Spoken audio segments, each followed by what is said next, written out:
제가 물을 테니까 답변을 정직하게 하세요. 예수 믿으십니까? 유명한 일화가 있죠. 돌아가신 한경직 목사님이 돌아가시기 전에 목사님들을 인사를 하러 왔는데 마지막 한마디 해주시라고 그랬더니 문득 고민을 하시다가 이 한마디 했어요. 충격적인 말이었어요.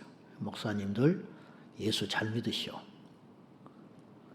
굉장히 뼈 때리는 말이고 가슴 아픈 말이고 정확한 말이고 충격적인 말입니다. 근데 생각해 보면 그 질문이 굉장히 중요한 질문입니다. 목사님들이라고 해서 다 예수 잘 믿는 거 아니니까 예수 잘 믿으시오. 그렇게 당부하고 가셨다는 거예요. 여러분 예수 믿으세요? 그럼 우리가 나는 예수 믿어 떠들고 다니지는 않지만은 예수 믿는 사람은 몇 가지 전제되는 게 있어요. 예수 믿는다는 건 무슨 말이냐? 내가 죄인인 걸 믿는 거예요. 그리고 예수님이 훌륭한 분으로 믿는 게 아니고 훌륭한 분으로 믿으면 지옥 갑니다. 예수님을 하나님의 아들로 믿는 거예요. 그리고 이게 다 우리가 지금 전제하고 믿는 거라니까요. 우리도 모른 채 뭐냐? 자동이에요. 천국 지옥을 믿는 거예요. 예수 믿는다는 거는. 그리고 그분이 다시 오실 재림을 믿는 거예요. 그리고 재림이 일어날 수 있는 이유는 그분이 부활하셨기 때문이에요. 우리 간혹 이런 예수 믿는다는 건 그렇게 간단한 일은 아닙니다. 물론 교회를 다니는 일이다. 교회를 다니는 게 중요한 일이긴 하지만 그것이 예수 믿는 본질은 아닙니다. 그럼 안 나와도 되겠네. 그런 뜻이 아니죠. 예수 믿는 게 선하고 착하게 살아가는 거. 물론 예수 믿는 사람이 선해질 수밖에 없어요. 말씀대로 살다 보니까. 그러나 그것이 또 다라고 말할 수는 없어요. 여러분 믿음이라는 건 어떤 것이냐면 다 믿는 거예요. 다 믿는 거. 근데 지금 이 세상에는 회개한 일이 벌어지고 있는데 예수님이 2000년 전에 이 땅에 오셨다 사신 거는 믿어요. 살다가 죽으셨다는 거. 근데 부활은 안 믿어요. 예수를 믿는다고 그래요. 근데 천국 지옥은 안 믿어요. 이단이 왜 이단이냐면 하나를 안 믿는 거예요. 그래서 다를리 끝단이에요. 결정적인 거 하나를 안 믿는 거예요. 나머지는 믿어요. 이를테면 예수만 안 믿고 교주를 믿는 거죠. 이를테면 죽은 후에 천국을 안 믿고 이 땅에서 천국이 이룰 수 있다고 믿는 거예요. 근데 그거 하나 때문에 예수를 믿는데 천국은 이 땅에 일어난다. 이게 여호와 증인입니다. 그거 하나 때문에 지옥 가는 거예요. 결코 간단한 일이 아니라는 거예요. 그러니까 우리는 이단은 아닌데 이단화된 성도들이 많아요. 무슨 말이냐? 성경을 다 믿어야 되는데 어떤 건 안 믿어요. 그러면 그 사람이 이단이에요. 정통의 교회를 다녀도 그 사람은 이단 신앙을 갖고 있는 거예요. 성경은 다 믿는 겁니다. 어떤 사람은 천지창조를 안 믿어요. 근데 본인은 예수를 믿는다고 그러고 있어요. 어떤 사람은 예수님이 행하신 기적과 선한 일은 믿어요. 그런데 홍해가 갈라지는 것도 안 믿어요. 그리고 성경을 곧이곧대로 다 믿는 사람을 일컬어서 뭐라고 비난을 하냐면 근본주의자라고 욕을 해요. 그리고 이 시대에 무서운 게 우리도 모른 채 어떤 사상들이 지금 흘러가고 있냐면 예수는 적당히 믿는 게 잘 믿는 거예요. 성경을 곧이곧대로 믿는 사람은 답답한 사람 취급받아요. 그래서 근본주의자라고 그런다니까요. 예수는 그렇게 믿는 게 아니라고 신학자들이 은연중에 자꾸 던져요. 무식하게 믿는 거 아니라 합리적인 것만 믿는 것이 제대로 믿는 신앙인처럼 이야기해요. 물론 저는 많이 배우지 않아서 그들과 논쟁하면 이길 자신은 없어요. 그러나 사도 바울의 예를 들면 바울은 누구보다도 많이 배운 사람이에요. 그 당시 최고의 철학자였고 율법학자였어요. 그 사람과 비길 사람이 없었어요. 근데 그분은 부활하신 주님을 목격하고 그 모든 걸 버려요. 그리고 일부러 버립니다. 배설물로 생각하고. 그리고는 하나만 알리라 작정을 해요. 예수 그리스도와 십자가만 알겠다. 그 말 속에 다 들어가 있는 거예요.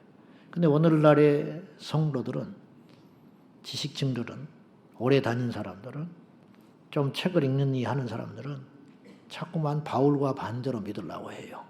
이게 심각한 사탄의 전략이죠. 예수 믿습니까? 그러면 자동으로 부활도 믿어야 되는 거예요. 오늘 주보를 어제 이제 우리 집사람이 미리 보고 혹시 주보가 잘못 나온 거 아니냐는 거예요. 왜 그러냐 그랬더니 부활절 찬송이 또 있으니까 여러분도 그런 생각을 할 수 있죠. 아니다. 그렇게 이야기해 줬어요. 오늘 부활절도 아닌데 왜 또 부활에 대한 이야기를 하는가. 지난 주일날 우리는 부활주기를 맞이해서 부활에 대한 우리의 믿음이 결코 헛되지 않는다는 그 부활에 대한 논리적 믿음, 그것을 우리가 한번 다져봤어요. 여러분 억지로 믿지 마세요. 그리고 억지로 안 믿어져요. 믿어진다는 건 절대 억지로는 안 됩니다. 의심이라는 병은 안 없어지는 거거든요. 어떤 사람은 믿어지고 어떤 사람은 안 믿어지죠. 안 믿어지는 사람을 일컬어서 믿어라 그러면 도움은 되지만 그렇다고 해서 그 사람이 나더러 믿음을 강요해서 믿는 사람은 한 명도 없어요. 믿어지니까 믿게 된 거예요. 그 부활에 대한 소망은 우리에게 다음과 같은 것을 준다고 그랬어요. 첫째, 우리의 죄를 예수께서 능히 사해해 주실 능력을 갖추신 분이다. 그분이 부활하지 않았다면 그분의 말은 아무리 옳은 것이라 할지라도 가짜예요. 우리는 그분 믿으면 안 돼요. 그분 믿으면 큰일 나요. 근데 그분이 부활했기 때문에 우리가 믿을 수 있는 충분한 이유가 있는 것이라는 거예요. 당연히 그분을 믿음으로 우리의 죄가 용서받아서 우리도 장차 예수님처럼 부활에 참여할 수 있다는 확신이 생긴 거예요. 그래서 우리는 두 가지 걸 해야 된다고 그랬어요. 예수님의 부활을 믿기 때문에 우리의 부활도 당연히 믿어야 될 것이고, 억지 아니에요. 생각해 보시라 이 말이에요. 그 부활을 믿는다면, 예수 부활, 나의 부활을 믿는다면 우리의 믿음은 결코 헛된 것이 아니기 때문에 흔들려서는 안 된다는 거지요. 감히 우리의 믿음을 무슨 수로 흔들립니까? 그래서 우리 믿음의 선배들은 목숨까지 버려서 믿음을 지켜냈어요. 왜? 그 믿음은 진짜이기 때문에.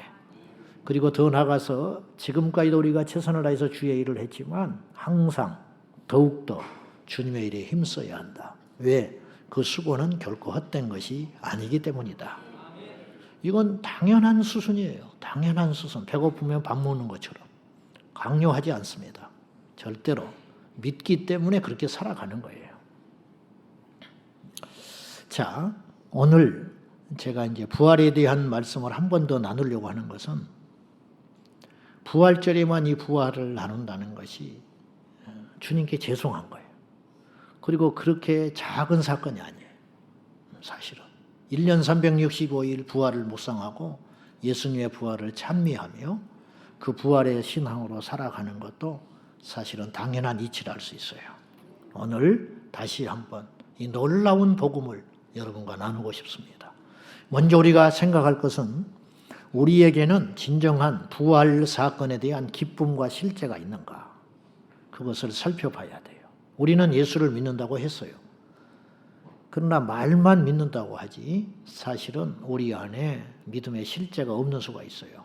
마찬가지로 우리가 부활을 지식적으로 받아들이고 믿었어요. 인정했다는 거예요. 그러나 우리 삶에 부활의 신앙이 나타나지 않으면 그건 가짜예요. 그거는 나타내려고 해서 나타내는 게 아니에요. 간혹 여러분들 이런 기사를 보셨을 거예요. 비행기에서 응급 상황이 벌어졌는데 어떤 분이 막 심장마비가 오고 뇌출혈로 문제가 일으키고 그랬는데 의사가 휴가를 가다가 그분이 응급처치를 해가지고 생명을 건졌다. 그런 말을 뭐 가끔 그런 거 들었어요. 어떤 소방관이 휴무일인데 가다가 불난 걸 보고 그 불을 꺼줬다. 뭐 이런 거. 근데 그거는 뭐냐? 병원에서 가운만 입고 있을 때가 의사가 아니에요. 그분은 의사의 아이덴티티가 있는 거죠. 병원에 없지만 그 사람이 죽어가니까 자기가 본능적으로 살리고 싶은 마음이 생긴 거죠. 누가 자기가 뭐 의사 가운을 입고 다닌 것도 아니고 옆에 사람이 의사 선생님 가서 도와주시오 한 게 아니잖아요. 자기만 알고 있는 거예요. 바로 이것이 거듭난 진짜 믿게 된 부활을 믿는 예수님을 제대로 믿는 성도의 삶이라는 거예요. 그 억지로 됩니까? 안 되죠. 교회에서만 우리는 믿는 사람이 아니에요. 세상에 나가서도 예수 믿는 사람인 거예요, 우리가. 그래서 어떤 선택을 할 때, 결정을 할 때, 그래서 배려하고, 겸손하고, 영혼을 소중히 여기고, 첫째는 내 자신의 영혼을 소중히 여기고, 그 다음에 주변 사람들, 나로 행위에, 나의 잘못된 말과 언행으로 주변 사람들이 혹시라도 실족하지는 않는가. 이걸 배려하는 것이 누가 시켜서 그러는 게 아니고, 뭐 내 자신을 위해서 그러는 게 아니라, 무슨 좋은 인간관계를 갖고 싶어서 그러는 게 아니라 예수님을 믿으니까 그것이 가는 거죠. 당연히. 자, 우리에게 부활의 실제가 있는가? 근데 부활이 믿어져야 되잖아요. 근데 사실은 2000년 전 초대교회 성도들보다 우리가 예수님의 부활을 믿기는 장애들이 많아요. 왜냐? 그들은 직접 예수님의 부활을 목격한 사람이 있었어요. 본인이 목격해버리면 더 말할 것 없이 믿기가 쉽고, 다음에 목격한 사람들이 자꾸 이야기를 해줬어요. 그걸 증인이라고 하잖아요. 위트니스, 전도자. 나는 예수님 봤어. 부활한 주님을 만났어. 그러냐고. 근데 그거 안 믿는 사람이 있었죠. 에이, 그런 사람이 도마였어요. 도마가 어떤 사람이냐? 제자들이 숨어서 문을 잠그고 꽁꽁 걸어 잠그고, 왜냐하면 자기 스승이 죽어버렸으니까. 자기도 들키면 큰일 나잖아요. 그래서 위기의식을 느끼고 숨어 있었단 말이에요. 근데 부활하신 예수님은 예전의 몸이 아니기 때문에 잠겨져 있었지만 쑥 들어왔어요. 그래서 평안하냐? 겁먹지 말아라. 제자들이 얼마나 놀랐겠어요. 저는 여러 가지 감정이 그 순간에 있었을 거라고 생각해요. 첫째는 놀랬고, 두 번째는 기뻤고, 그 다음에는 죄송했을 것 같아. 이럴 줄 알았으면 안 도망가는 건데 도망와가지고 속을 보여버렸잖아요. 믿음이 없다는 속을 보여버린 거 아니에요. 우리처럼. 이럴 줄 알았으면 안 도망가고 그냥 거기서 버티는 것인데 민망해 죽겠네. 그리고 고개를 이렇게 숙이고 기쁘면서도 막 어쩔 줄 모르는 그런 거 있잖아요. 그런 묘한. 그래가지고 이제 주님이 잠시 떠나셨어요. 막 난리가 났겠죠. 이제 죽을 수도 있어. 나라도 그럴 것 같아. 근데 도마가 뒤늦게 온 거예요. 그래가지고 10명의 증인들이 우리 부활하신 주님을 내 눈으로 봤다. 막 그러니까 도마가 헛것봤다. 쓸데없는 소리 하고 있네. 너네들이 너무 몰입을 해가지고 나는 못 믿어. 죽었던 분이 어떻게 살아나. 나는 그분이 못자국 난 손가락, 거기에다가 내 손가락을 말도 너무 예리하게 잔인하게 한 거야. 매섭게 했어요. 내 손가락을 집어넣기 전에는 못 믿어. 할 소리예요. 근데 그만큼 의심을 많이 했다 이런 뜻이에요. 근데 그 소리를 주님이 들으셨어요. 현장에 없으셨지만. 우리 말하는 거 듣고 계세요. 참 부담스럽죠. 우리 생각도 읽고 있어. 그냥 참고 계시는 거지. 그런데 그걸 아시고는 다시 오셔가지고 도마가 그러니까 뭐 어쩔 줄 몰라 했죠. 너 여기 손 넣어봐. 넣었을까요? 못 넣었어요. 왜? 죄송해서 못 넣어요. 꼭 넣어봐야 돼요? 이미 봤는데 거기서 무릎을 꿇고 꼬꾸라졌어요. 나의 주시고 나의 하나님이십니다. 그러니까 뭐 내가 하나님이야 그런 말이 필요가 없는 거예요. 죽었다가 살아나셨으니 당연히 하나님 아니요. 그러니까 나의 주십니다. 나의 주인입니다. 우리가 주님 주님 부르는 정도의 수준의 주님이 아니에요.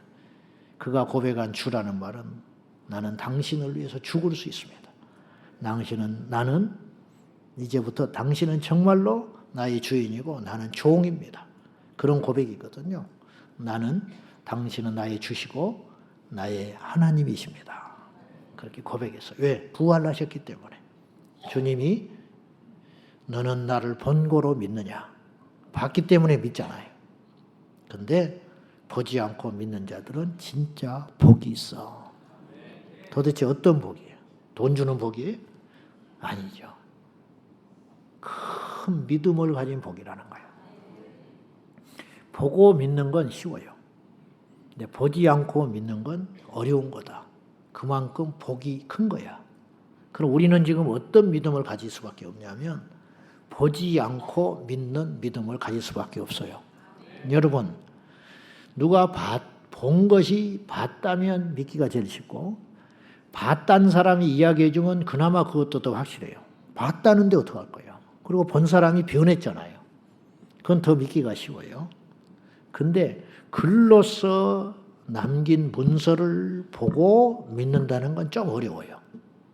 그러니까 어려울수록 그 믿음이 가치가 있는 거라는 거예요.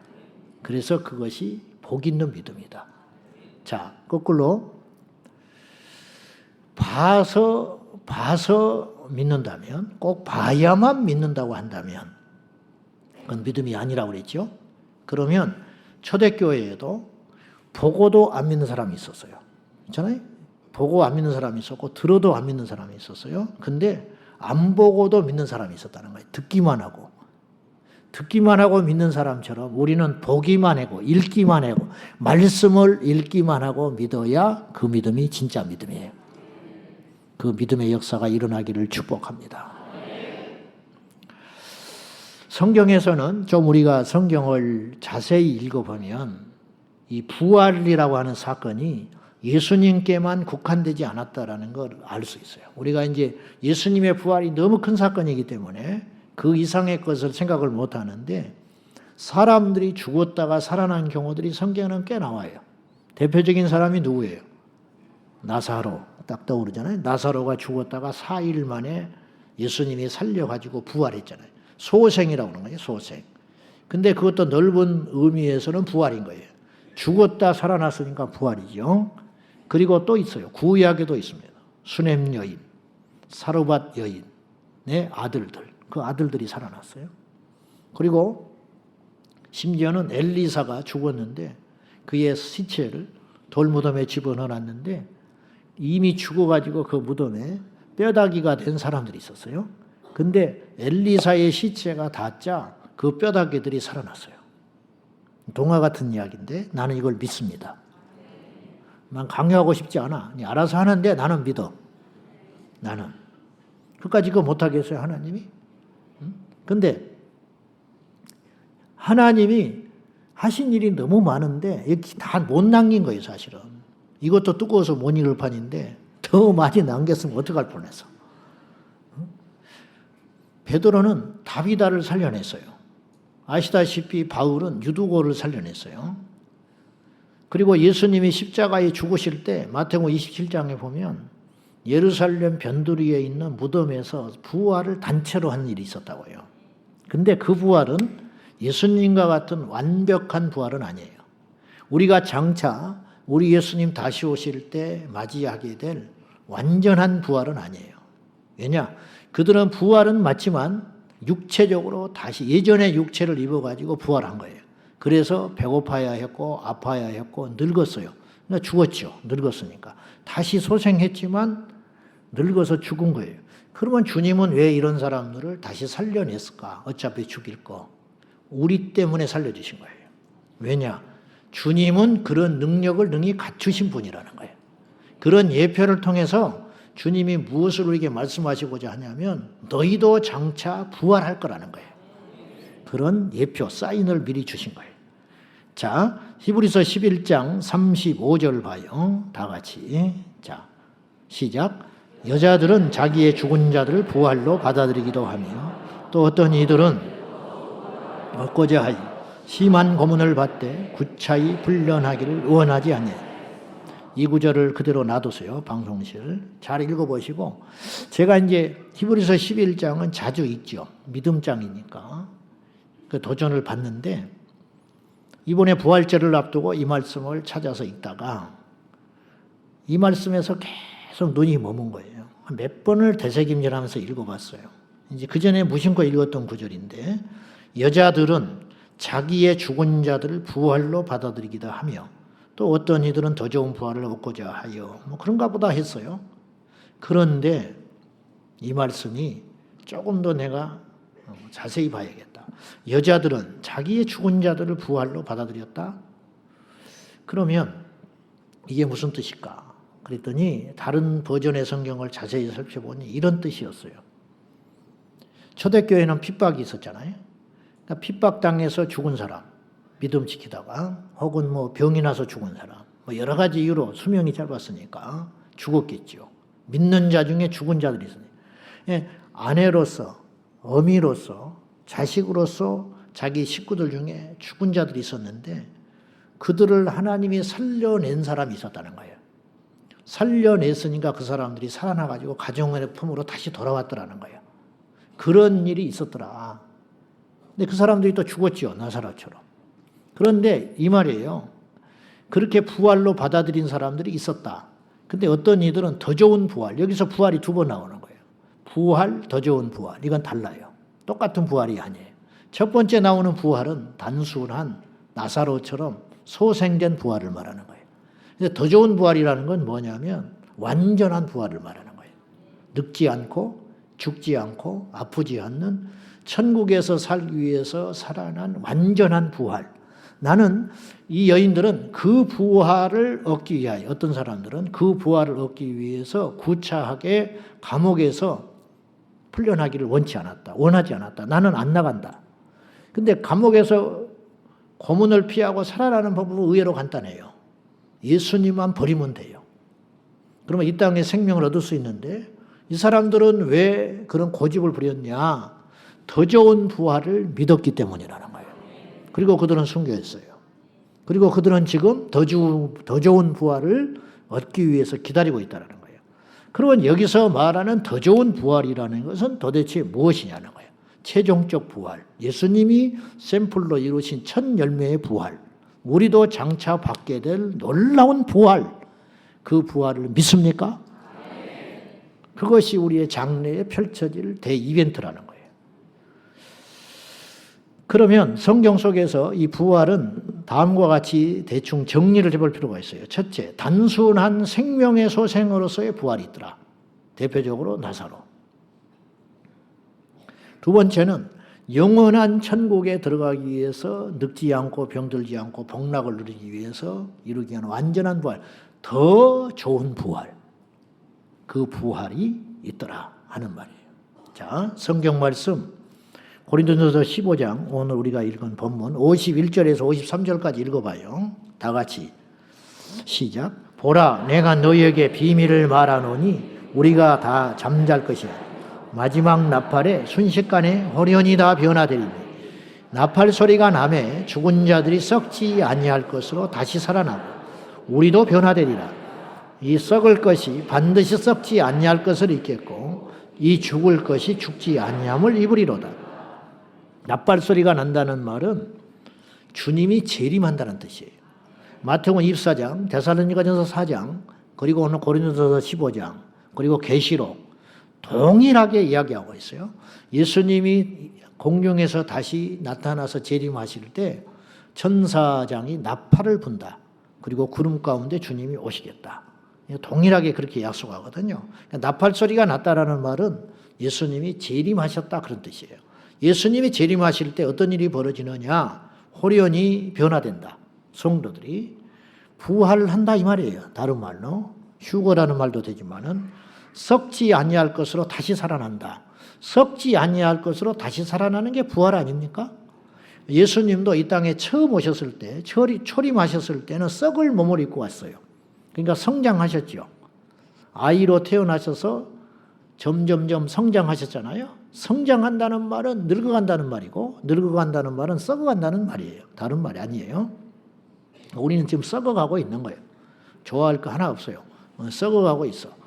썩어가고 있는데 이 썩어가는 이것이 호련히 변화돼 가지고 썩지 않는 완전한 몸을 입는 날이 올 거라는 거예요. 언제? 우리 주님 다시 재림하실 때. 이것을 성경에는 뭐라고 그랬냐면 첫째 부활이라고 그랬어요. 첫째 부활이라는 말을 제가 더 쉽게 이야기할게요. 첫 번째 부활. 자, 우리 집 첫째 놈입니다. 그러면 뭐예요? 집에 둘, 셋이 줄줄이 있다는 뜻이에요. 두 명이든 최소 한 명 더 있어. 첫 번째 부활이라는 말은 뭐예요? 두 번째 부활이 있다라는 말이에요. 근데 두 번째 부활이라는 말은 둘째 부활이라는 표현은 성경에 없습니다. 그건 없는 것이냐? 그렇지 않아요. 둘째 부활이라고만 표현을 안 했을 뿐이지 둘째 부활을 언급을 했는데 그 둘째 부활은 좋은 부활이 아니에요. 자, 그래서 성경은 첫째 부활에 참여하는 자는 복이 있다 그랬어요. 그 말은 둘째 부활에 참여해서는 안 된다는 뜻이에요. 요한계시록 20장 6절입니다. 다 같이 시작. 둘째 사망이 그들을 다스리는 권세가 없고 도리어 그들이 하나님과 그리스도의 제사장이 되어 1000년 동안 그리스도와 더불어 왕노릇하리라. 첫째 부활에 참여하는 자는 복이 있는데 복이 있는 이유가 뭐냐면 둘째 사망에 들어가지 않기 때문이다. 그런 말이에요. 그러면 둘째 사망이 뭔지는 모르지만 나쁜 것이잖아요. 피할 수 있었다는 거니까. 그럼 둘째 사망이라는 말은 뭐예요? 역시 둘째입니다. 그럼 뭐예요? 집에 첫째 있다는 거예요. 둘째 사망, 두 번째 사망이다. 그러면 첫 번째 사망이 있다는 거예요. 첫 번째 사망은 무엇일까요? 죽는 겁니다. 그래서 예수 믿는 사람도 죽어요. 그러나 그것은 슬퍼할 일이 아니에요. 물론 가슴 아픈 일이지만 그것은 불행이 아니에요. 믿습니까? 예수 믿는 자의 죽음은 불행이 아니에요. 그래서 시편에 성도의 죽음을 여호와께서 귀히 보신다 그랬어요. 세상에 사람이 죽었는데 왜 귀하게 봅니까? 복이 있으니까. 성도가 죽는 건 저주가 아니에요. 믿지 않는 자가 죽는 건 저주 그 자체예요. 왜? 성도가 죽으면 첫째 부활에 예약되어 있기 때문에. 그러나 믿지 않는 자가 죽으면 둘째 사망에 100% 들어가니까 그건 저주기 때문에 가슴 아픈 일이라는 거예요. 그래서 살아생전에 죽기 살기로 우리는 전도해야 된다는 거예요. 자, 그러면 계시록 21장 8절을 또 한번 봐요. 자, 시작. 그러나 두려워하는 자들과 믿지 아니하는 자들과 흉악한 자들과 살인자들과 음행하는 자들과 점술가들과 우상 숭배자들, 거짓말하는 모든 자들은 불과 유황으로 타는 못에 던져지리니 이것이 둘째 사망이다. 불과 유황으로 타는 못은 지옥을 말하는 겁니다. 불타는 연못, 지옥이죠. 그 지옥에 던져지는 걸 둘째 사망이라고 표현했으니까 지옥에 들어가는 걸 둘째 사망이라고 성경은 이야기한 거예요. 근데 첫째 부활에 참여하는 자는 둘째 사망에 들어가지를 못해요. 그러니까 복이 있는 거예요. 근데 첫 번째 부활에 참여하지 못하고 두 번째 부활에 참여하는 자는 저주받아요. 왜? 두 번째 부활에 참여하는 자는 두 번째 사망에 필요 않고 들어가는 것이기 때문에. 두 번째 부활이라는 건 뭐예요? 두 번째로 다시 살아난다는 뜻이에요. 그것이 성경에 계시록 20장 13절 14절에 나와요. 같이 봐요. 시작.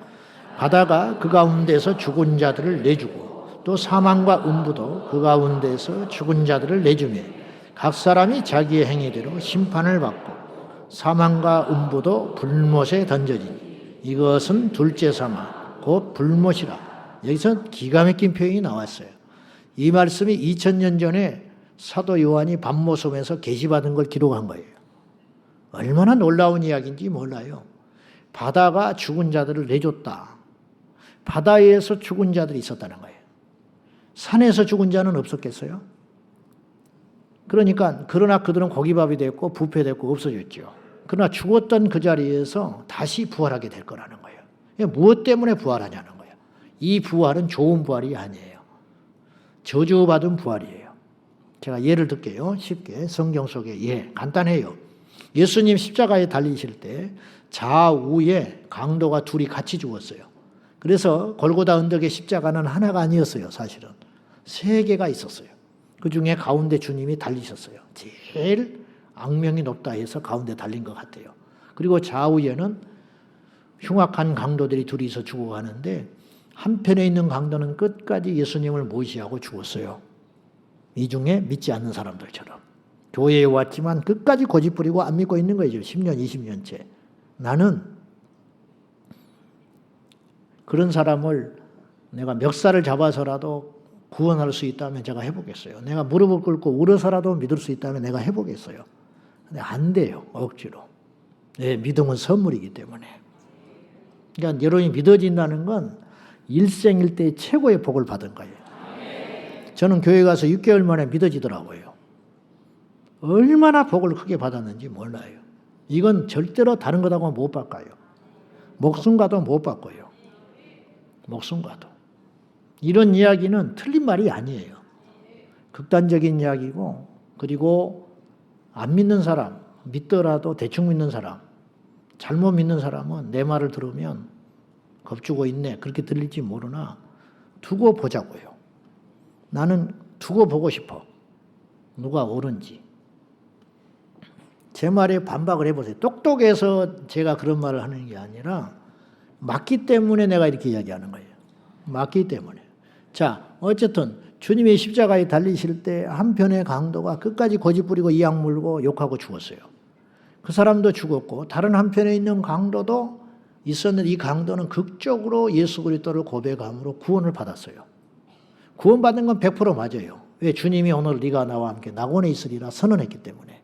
주님이 그 말을 안 하셨으면 굉장히 논쟁이 클 만한 사건이에요. 근데 주님이 보장했잖아요. 그러니까 맞는 거예요. 그러면 둘 다 죽었어요. 그건 뭐예요? 둘 다 첫째 사망을 못 피한 거예요. 둘 다 죽었죠. 근데 그들의 미래는 완전히 달라요. 똑같이 죽었지만 한날 한시에 죄를 지어서. 한편에 있는 강도, 끝까지 부정했던 이 강도는 음부에 가 있는 거예요. 그래서 음부가 다시 내준다고 하잖아요. 그러니까 믿지 않고 죽으면 음부에 가 있는 거예요. 음부에서 고통받고 있어요, 지금. 쉬지 못해요. 그러면 극적으로 구원받은 이 강도는 어디가 있느냐? 낙원에 가 있는 거예요. 이렇게. 왜냐? 오늘 네가 나와 함께 낙원에 있으리라 했기 때문에. 낙원에 가서 안식하고 쉬고 있는 거예요. 즐기고. 천국만은 못하지요. 음부가 지옥만은 못하지만 고통스럽겠지요. 유치장이니까. 이제 이렇게 살다가 우리 주님 오시면 이 사람은 첫째 부활에 참여한다는 거예요. 이제 주님 오실 때 이건 놔둬요. 아직. 기한이 아직 안 찼어요. 이 강도는 음부에 그냥 더 놔둬요. 그리고 천년왕국이 끝난 다음에 백보자 심판이 있을 때 이 살아난 부활은 천년왕국에 들어가는 거고 잔치에 첫째 부활에 참여해서. 근데 아직 이 사람은 깨어나지 못해요. 깨어나지 않는 게 아니라 음부에 가서 고통을 받고 있는 거지요. 그러다가 때가 되면 살려낸다잖아요. 내준다. 살아나라고. 그런데 이 살아나는 이유가 기가 막히다는 거죠. 뭐 때문에? 심판하려고. 이걸 둘째 부활이라고 그러는 거예요. 얼마나 무시무시한 저주받은 부활입니까? 결론입니다. 고린도전서 15장에 보면 전제가 있습니다. 바울이 무슨 말을 했냐면 사람은 다 살아난다. 사람은 다 살아난다. 그러니까 첫째 부활과 둘째 부활을 바울은 알고 있는 거예요. 믿음으로 확신했어요. 그런데 사람이 다 살아나기 때문에 예수님이 살아나는 건 너무 쉽다, 당연하다. 그 논리로 시작하거든요. 고린도전서 15장에. 근데 우리가 때가 되면 우리 주님 다시 오실 때 이 썩을 몸이 썩지 않을 완벽한 첫째 부활에 참여하는 날이 올 거다. 그 날이 올 테니까 참고 인내하고 견디어라. 이게 종교적 수식어가 아니고 사이비 이단 교주가 돈을 빼먹으려고 하는 말이 아니고 부활의 주님을 목격한 사도 바울의 증언이라는 걸 기억해야 됩니다. 결론입니다. 부활은 우리에게 얼마나 위대한 사건이 되며 축복된 은혜의 사건입니까? 그리고 가장 확실한 소망의 증거가 됩니다. 부활하신 우리 주님을 소리 높여 경배하고 찬양하며 그분만 부활함으로 끝나는 것이 아니라 첫 열매 되신 예수님의 부활을 통해서 우리도 장차 그 부활에 참여한다는. 근데 이제 부활에 참여한다는 말을 더 자세히 설명하면 첫째 부활에 참여하는 복을 누리셔서 둘째 사망에 처해지지 않기를 예수님의 이름으로 축원합니다. 기도하겠습니다. 하나님 아버지, 이제 우리 모두가 둘째 사망에 피하여 첫째 부활에 참여함으로 하나님께 영광을 돌리게 하여 주시고 간절히 비옵고 기도하오니 오늘 이 자리에 예배하는, 혹시라도 영상으로 예배하는 성도들이 있다면 모두 다 회개하고 변화되고 거듭나서 예수님을 진정으로 믿음으로 첫째 부활에 참여하는 복을 허락하여 주옵소서. 예수님의 이름으로 기도하옵나이다. 아멘.